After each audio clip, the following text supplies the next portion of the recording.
और चलिए आपको बता दें, आज से कांवड़ यात्रा की शुरुआत होने जा रही है और यूपी में नाम वाले विवाद पर सुप्रीम कोर्ट में आज होने जा रही है सुनवाई। यूपी में दुकान पर नाम लिखने के आदेश को एक एनजीओ की ओर से दरअसल चुनौती दी गई है। ज्यादा जानकारी इस पर मैं ले लेती हूँ। मेरे साथ हमारे संवाददाता दिल्ली से आयुष जुड़ गए हैं।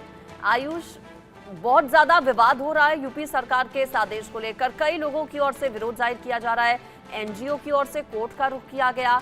आज इस पूरे मामले पर कितने बजे सुप्रीम कोर्ट करेगा सुनवाई?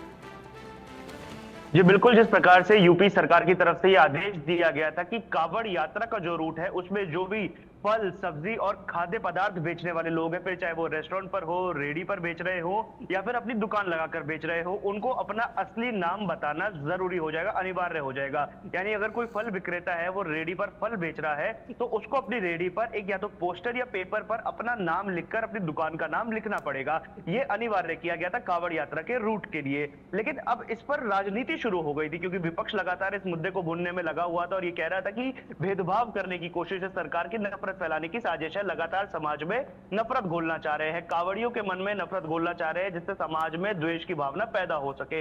इस मामले में एक एनजीओ सुप्रीम कोर्ट पहुंच चुका है। इस मामले में 20 तारीख को सुबह 6 बजे करीब ऑनलाइन याचिका दायर की गई थी। उस ऑनलाइन याचिका को फिर लिस्ट किया गया और आज सुप्रीम कोर्ट में इस मामले की सुनवाई होनी है। हालांकि वक्त अभी निर्धारित नहीं हुआ है कि कितने बजे इस पूरे मामले पर सुनवाई होगी, पर कयास ये लगाया जा रहा है कि लंच के बाद सुप्रीम कोर्ट इस मामले पर सुनवाई करेगा। अब ऐसे में दो चीजें होती है, अगर जब अर्जेंट मैटर लिस्ट किया जाता है तो या तो ये सुनवाई में अगली तारीख दे दी जाएगी, अगर आज जजेस को वक्त नहीं मिलता है, क्योंकि और भी कई बड़े मामले आज सुप्रीम कोर्ट में लंबित हैं, जिसमें से एक नीट यूजी 2024 का मामला भी है। और अगर आज सुप्रीम कोर्ट में वक्त नहीं मिल पाता है याचिका के लिए तो अगली डेट दे दी जाएगी। और अगर सुप्रीम कोर्ट ये मानता है कि याचिका सुनवाई योग्य नहीं है तो इसको तुरंत कैंसिल कर दिया जाएगा। तुरंत प्रभाव से इस याचिका को जो सुप्रीम कोर्ट है वो निष्कासित कर देगा। जी बिल्कुल, चलिए देखना होगा कि इस एप्लीकेशन को कंसीडर कोर्ट की ओर से किया जाता है या फिर नहीं, या फिर निचली अदालत जाने के लिए कोर्ट कहे इस पूरे मामले को लेकर। चूंकि यूपी सरकार का ये फैसला है और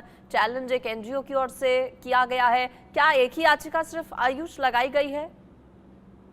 जी बिल्कुल, अभी तक सुप्रीम कोर्ट में इस मामले पर यह पहली याचिका और अपने प्रकार का पहला मामला है कि सरकार के इस आदेश के खिलाफ कोई व्यक्ति कोर्ट पहुंचा। और जैसा आपने बताया कि हाई कोर्ट जाने का आदेश भी सुप्रीम कोर्ट दे सकता है, बिल्कुल ठीक बात आपने बोली है, क्योंकि देखिए प्रोसेस यही है कि आप ट्रायल कोर्ट से सेशन से हाई कोर्ट और हाई कोर्ट के बाद आप सुप्रीम कोर्ट जाए। और क्योंकि ये राज्य का सवाल है, राज्य सरकार के खिलाफ, आप केंद्र के खिलाफ नहीं जा रहे, आप राज्य के खिलाफ जा रहे हैं, तो राज्य सरकार के आदेश को अगर आप चुनौती देंगे तो सबसे पहले ये मामला हाई कोर्ट में जाना चाहिए। हो सकता है कि सुप्रीम कोर्ट याचिकाकर्ता को यह निर्देश भी दे दे कि आप पहले निचली अदालत में जाइए, वहां पर अगर फैसला संतोषजनक नहीं होता है तो उसके बाद सुप्रीम कोर्ट में आइएगा, तब इस पर वो लोग विचार करेंगे कि सुनवाई करनी है या नहीं। जी बिल्कुल, तो देखिए देखना होगा कि आज कितने बजे इस पूरे मामले पर सुनवाई होती है और क्या कोर्ट का रुख रहता है। लेकिन ये जरूर है आयुष कि इस पूरे मामले को लेकर विवाद बहुत ज्यादा हो रहा है। ना सिर्फ यूपी सरकार बल्कि उत्तराखंड सरकार की ओर से भी ये फैसला बताया जा रहा है कि लिया गया है कि अब वहां पर भी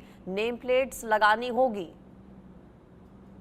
बिल्कुल, दोनों राज्य सरकारों की तरफ से ये फैसला लिया गया है, लेकिन जो चैलेंज दिया गया था, बताया जा रहा है कि ये सिर्फ यूपी सरकार के फैसले को चैलेंज दिया गया है। अगर ये यूपी और उत्तराखंड दोनों सरकारों के फैसले के खिलाफ अगर ये है तो ये मामला सुप्रीम कोर्ट में लिया जाएगा, तब वो हाई कोर्ट का मामला नहीं हो जाता। अगर दोनों सरकारों के आदेश को चैलेंज दिया गया है कांवड़ के रूट पे, तो सुप्रीम कोर्ट में जाहिर सी बात है इस मामले पर सुनवाई हो भी सकती है और सरकार के खिलाफ अगर कोर्ट को एक्शन लेना है या नहीं वो सुनवाई के बाद ही पता चलेगा। लेकिन देखिए, जिस प्रकार से राजनीति की हम बात कर रहे थे इस पूरे मामले पे कि राजनीति गरमा रही है, और राजनीति गरमाना स्वाभाविक भी है, क्योंकि देखिए ये जो फैसला है इसको अलग अलग तरीके से देखा जा रहा है। कुछ लोग ये कह रहे हैं कि अपना असली नाम बताने में आखिर क्या समस्या है, अगर किसी की दुकान है, किसी की रेडी है, किसी का हम कह सकते हैं व्यापार है खाद्य पदार्थ का, तो वो अपने असली नाम से बेचेगा तो इससे पारदर्शिता बनी रहेगी। क्योंकि जब कांवड़ यात्रा निकलती है, जो कांवड़िए होते हैं वो कई प्रकार के ऐसे व्यंजन होते हैं जो वो नहीं खा सकते। जब भगवान शिव की आप लोग भक्ति करते हैं, भगवान शिव की आराधना करते हैं, तो लहसुन प्याज भी उसमें वर्जित होता है। तो इन चीजों का खासा तौर पर ध्यान रखा जाता है, साफ सफाई का ध्यान रखा जाता है।